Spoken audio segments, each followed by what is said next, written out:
지난 시간에 이어서 은혜 언약에 대한 내용을 또 살펴보도록 하겠습니다. 지난 시간에는 이 은혜 언약에 대한 조건에 대한 내용을 우리가 공부를 했습니다. 하나님께서 우리 인간을 구원하기 위해서 두 가지 언약을 주셨는데, 그 하나가 구속 언약이고 또 다른 하나가 은혜 언약이다, 이렇게 말씀을 드렸죠. 그래서 이 은혜 언약이라고 하는 것은 이 땅에 택한 백성들을 구원하기 위해서 하나님께서 우리에게 주신 아주 특별한 은혜 언약입니다. 그래서 이 구속 언약은 성부와 또 성자 사이에 맺은 그런 언약이라고 하면, 이 은혜 언약은 성부 하나님과 이 땅에 택함을 받은 그러한 하나님의 백성들 사이에 맺은 그러한 언약이죠. 그래서 이 구속 언약이 성부 하나님과 성자 예수님께서 영원 전부터 이 땅에 당신의 백성들을 구원하시기를 작정하시고 맺은 그러한 영원 전에 세운 구원 계획이라고 하면, 은혜 언약은 그 계획에 대한 성취를 위한 그런 언약이 된 것이죠. 그래서 이 구속 언약과 이 은혜 언약은 서로 다른 언약이지만 또 아주 밀접한 관계가 있는, 인과관계가 있는 그런 언약이 된 것입니다. 그렇다고 하면 이 은혜 언약의 특징이 무엇입니까? 이 은혜 언약에는 몇 가지 특징이 있는데요. 그 첫 번째는, 이 은혜 언약은 말 그대로 은혜로운 언약이에요. 말 그대로 은혜로운 언약입니다. 이 은혜 언약은 구원에 관한 한 인간의 희생과 노력을 요구하지 않는다는 이 사실에 대해서 은혜로운 언약입니다. 우리 사람들에게 구원에 관해서 우리 인간의 희생을 한다든지 어떤 노력을 요구한다든지, 어떻게 노력을 해서 이만큼 이렇게 노력을 한 결과를 가져오면 구원을 해주겠다든지, 또 우리가 어떤 희생을 어느 정도 하면 구원해 준다고 하는 그런 것이 없는, 그런 것을 요구하지 않는 그야말로 은혜로운 언약인 것입니다. 그래서 이 언약은 전적으로 하나님의 은혜에서 시작한 거예요.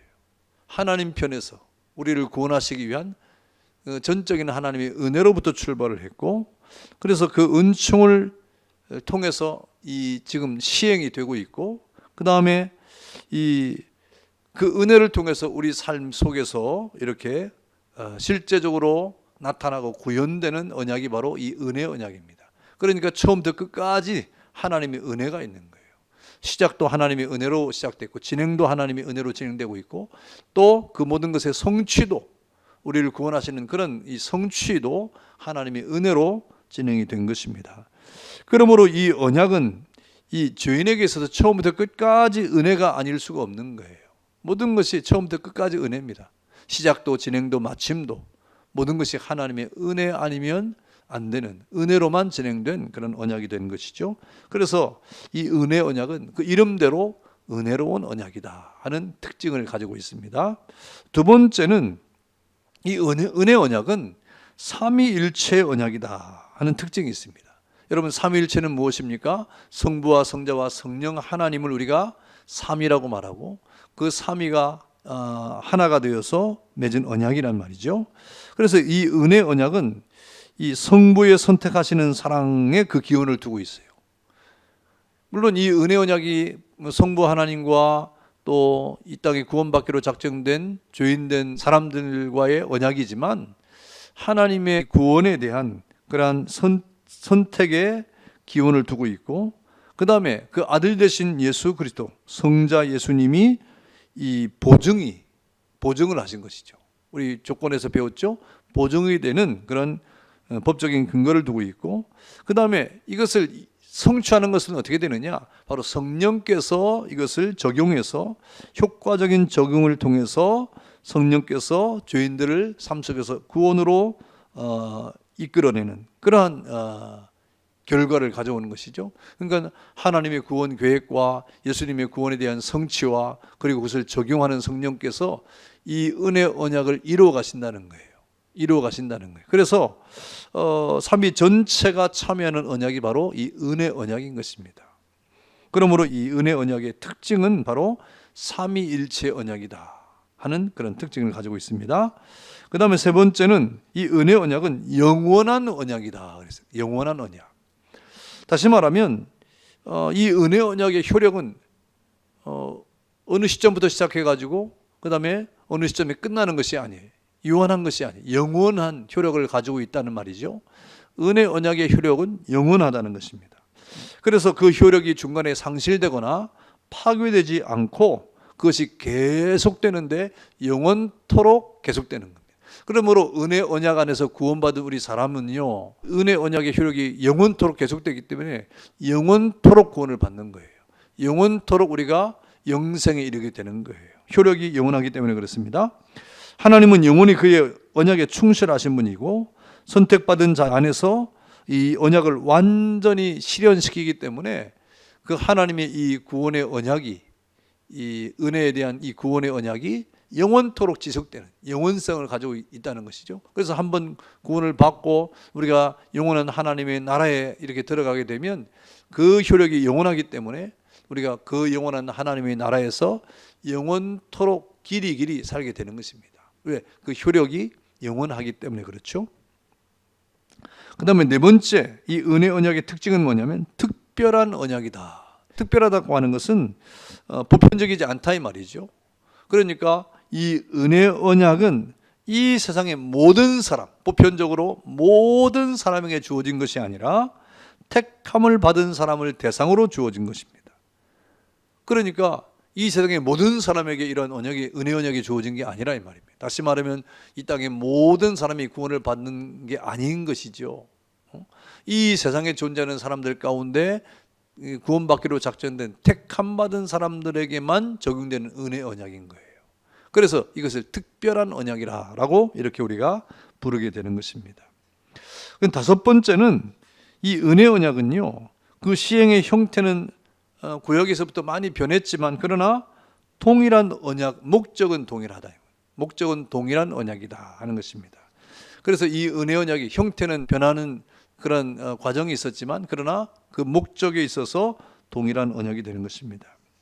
그래서 이 은혜 언약은요, 신구약을 통해서 그 시대마다 그 언약을 시행하는 형태는 변화되었습니다. 그래서 구약에는 제사를 지내고 동물을 잡는, 그래서 피의 제사를 드림으로 이렇게 자신의 구원에 대한 은혜를, 하나님의 은혜를 이렇게 표현하지 않습니까? 그런 형태가 변한 거예요. 그래서 제단을 쌓는 것으로, 또 성소에서, 그 다음에 성전에서, 지금은 교회 시대니까 교회의 예배의 모습으로 이렇게 어떤 하나님의 은혜 언약의 형태는 변했어요. 변했지만 그러나 그 형태적 변화에 따라서 그 목적도 바뀌어진 것이 아니라 그 형태는 변했지만 목적은, 본질적인 목적은 언제나 동일했다. 그 목적이 무엇입니까? 우리를 구원하시겠다는 것이죠.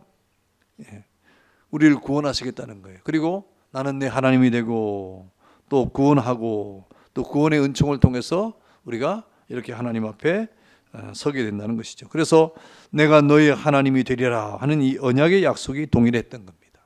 구약도 마찬가지고 신약도 마찬가지예요. 나는 너의 하나님이 될 것이다 하는 것이죠. 그 다음에 이 은혜로운 구원의 복음이 제시됐는데 이 구원의 복음의 결과 구원을 주시는 복음은 오직 하나였다. 동일했다. 그래서 여러분, 구약도 예수 그리스도를 통해서 구원을 받는 것이고 신약도 예수 그리스도를 통해서 구원을 받는 거예요. 구약의 아브라함도 예수 그리스도를 믿음으로 구원을 받는 거죠. 다윗도 믿음으로 구원을 받는 것입니다. 우리도 예수 그리스도를 믿음으로 구원을 받는, 이 믿음에 대한 구원의 어떤 하나님의 은혜는 동일한 것입니다. 동일한 것입니다. 그 다음에 세 번째는 뭐냐면 아브라함이 은혜로 구원받은 것과 이렇게 구원을 받는 이런 이 사실이 동일한데요. 그 다음에 이 복음도 하나였다. 복음도, 예수라고 하는 복음도 역시 하나였다. 구약에는 뭐 다른 복음이 있는 게 아니에요. 구약도 역시 예수 그리스도가 우리의 복음이고 신약도 역시 예수 그리스도가 우리의 복음이라는 것입니다. 그리고 언약의 중재자도 역시 마찬가지라는 것이죠. 그래서 예수 그리스도 한 분만이 우리의 중보자가 되시고 우리 구원의 메시테스, 이 구세주가 되시고 중보자가 되신다 하는 사실입니다. 그래서 이 은혜 언약은 그 시대에 따라서 시행하는 그런 모든 내용은 다를 수 있으나 그러나 그 목적은 동일했다. 그 목적은 동일하다 하는 사실을 우리에게 알려주고 있습니다. 그다음에 은혜 언약은 조건적이면서 또한 무조건적인 언약이다 그랬습니다. 이 조건적인 것 같은데 또 따지고 보면 무조건적인 조건이 없어요. 무슨 말입니까? 이 은혜 언약은 우리에게 요구하는 게 뭐예요? 순종을 요구하죠. 그 다음에 뭘 요구합니까? 믿음을 요구하죠. 신앙과 순종, 이 믿음과 순종을 요구한다고 하는 이 측면에서 보면 조건적 언약이죠. 왜? 우리에게 믿음을 요구하니까, 순종을 요구하니까. 그런데 가만히 보면 이런 어떤 믿음과 이런 순종도 우리 편에서 믿음이 생기는 것이 아니라 이 믿음도 하나님의 선물이잖아요. 하나님이 믿음을 주신 거잖아요. 또 우리의 순종함으로 우리를 인도하시잖아요. 이런 믿음과 순종 역시도 우리 사람 편에서 일어나는 것이 아니라 하나님이 은혜를 주신다고 하는 이 사실 앞에서 사실은 인간의 공로가 구원의 필수적 조건이 아닌 것입니다. 그래서 우리 사람에게 아무것도 구원에 대한 요구를 하지 않아요. 그래서 무조건적일 수밖에 없는 것입니다. 그래서 은혜 언약은 이 신앙이라고 하는, 믿음이라고 하는 것과 순종이라고 하는 조건을 요구하지만 그 조건마저도 하나님이 우리에게 주시는 것이기 때문에 사실은 아무 조건이 없는, 우리가 구원을 받는 데 있어서 아무 조건이 없는, 그야말로 하나님의 은혜로 받는 겁니다. 그 은혜는 바로 믿음이 같이 포함되어 있기 때문에 우리가 믿음으로 구원을 받는다고 하지만 사실은 하나님의 은혜로 받는 거죠. 그래서 사실은 무조건적인 하나님의 은혜라고 하는 특징을 가지고 있어요. 그 다음에 은혜 언약은 유언적 성격을 가지고 있는 언약이다 그랬습니다.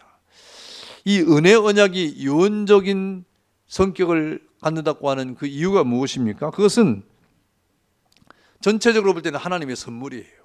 전체적으로 볼 때 하나님의 선물인데, 신약의 언약 시대가 이 그리스도의 죽음과 함께 시작되었고, 그 다음에 그것이 확고하고 깨어질 수 없는 것이 되었고, 그것을 통해서 하나님께서 우리에게 어떤 요구한 바를 주시기 때문에, 다시 말하면 예수 그리스도의 십자가의 죽으심으로 우리에게 주어진 그러한 어떤 언약이기 때문에 사실은 유언적인 그러한 성격의 언약이다. 이 다음에 또 우리에게 또 다른 언약을 주지 않는다 이 말입니다. 은혜 언약은 예수님이 이 땅에 오시고 십자가에 죽으시고 그리고 그 죽으심을 통하여 우리가 믿는 믿음으로 구원하는 이것밖에 없는 거예요. 이미 단회적으로 예수께서 이 땅에 오시는 그러한 사건을 통해서 하나님이 우리에게 주신 그런 은혜의 역사인 것입니다. 세월이 지나고 시간이 지난 다음에 또 다른 어떤 이 언약은 우리에게 없어요. 이것이 마지막 언약인 것이죠. 그래서 유언적이라고 말할 수가 있는 것입니다. 자, 이렇게 우리는 은혜 언약에 대한 그런 내용을 우리 지난 시간부터 오늘 이르기까지 우리 생각을 해보았습니다. 그래서 지난 시간에는 언약의 조건, 은혜 언약의 조건에 대해서 우리가 살펴보았고, 오늘은 은혜 언약의 특징에 대한 것들을 살펴보았습니다. 자, 내용 연구 보겠습니다. 다음은 은혜 언약의 특징에 관한 설명입니다. 괄호 안에 들어갈 말을 보기에서 찾아 넣으십시오 그랬습니다. 자, 1번 은혜 언약은 구원에 관한 한 인간의 희생과 노력을 요구하지 않는 가로이다. 그래서 무엇일까요? 미음 은혜로운 언약이죠. 2번 은혜 언약은 성부의 선택하시는 사랑에 그 기원을 두고 있으며 아들의 보증에 법적인 근거를 두며 성령의 효과적인 적용에 의해서만 죄인들의 삶 속에 완전히 구현된다는 점에서 뭐가 참여하신 언약이다? 삼위전체, 디귿이죠. 삼위전체가 참여하신 언약이다 그랬습니다. 자, 3번 은혜 언약은 시간이 흘러도 그 효력이 상실되거나 파기되지 않는 특징인데 그것이 무엇일까요? 영원한 언약이죠. 니은 영원한 언약입니다. 4번 은혜 언약은 이 세상의 모든 사람에게 주어진 것이 아니라 택함을 받은 사람을 대상으로 하는 언약이라고 하는 점에서 어떤 언약일까요? 리을 특별한 언약이죠. 자, 5번 은혜 언약은 신구약을 통하여 그 시대마다 그 언약을 시행하는 형태는 변화되었지만 언약의 본질적 약속은 언제나 어떻습니까? 동일하죠. 변하지 않습니다. 비읍. 그 다음에 6번 은혜 언약은 신앙과 순종을 조건으로 한다는 점에서는 조건적 언약이지만 인간의 공로가 구원의 필수적인 조건이 아니라는 점에서는 어떤 언약일까요? 기억, 무조건적인 언약이죠. 예, 이렇게 우리는 이 은혜 언약의 특징에 관한 내용을 이렇게 살펴보았습니다. 예, 그래서 우리 지난 시간부터 이번 시간까지 은혜 언약에 대한 언약의 조건과 그 언약의 특징들을 살펴보았는데요. 우리는 비록 죄인이지만 은혜 언약 안에 있는 그런 사람이 되었다. 얼마나 감사합니까? 은혜 언약 안에서 영원한 구원에 이르게 될 우리 하나님의 자녀가 되었음을 감사하고 이런 믿음으로 이 땅을 살기를 바랍니다. 감사합니다.